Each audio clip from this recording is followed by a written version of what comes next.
They said the wind came first, not the gentle evening breeze off the hills of Judea, but a roar like heaven tearing cloth.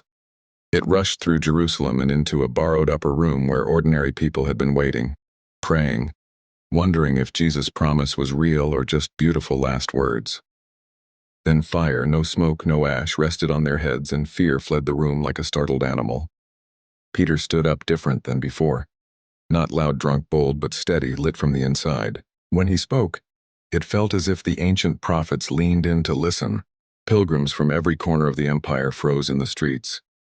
By sundown, 3,000 hearts crossed a line they could never uncross. That was how it began. They met constantly.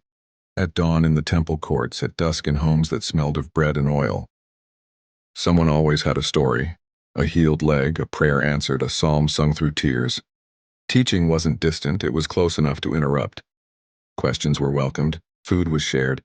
If one had extra, it quietly became everyone's. Widows ate, orphans laughed. No one kept careful count because love kept better records. At night, lamps flickered against stone walls. Children slept in corners. Paul, eyes sharp, voice tireless, taught until words ran out of the clock.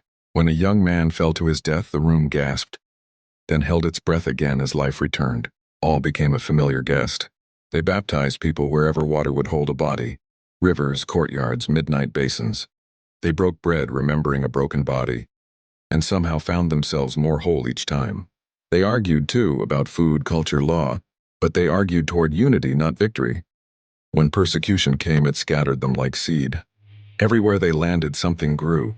They had no buildings, no brand, no safety. What they had was the Spirit, a shared table, and the unshakable conviction that Jesus was alive, and that changed everything. Centuries later, the church would fill cathedrals and stadiums, live stream sermons across oceans, and divide into tens of thousands of voices, each certain, each sincere. Bright lights would replace oil lamps. Confidence would sometimes replace awe. Yet somewhere still, in homes, villages, prisons, and quiet rooms, the old fire flickers.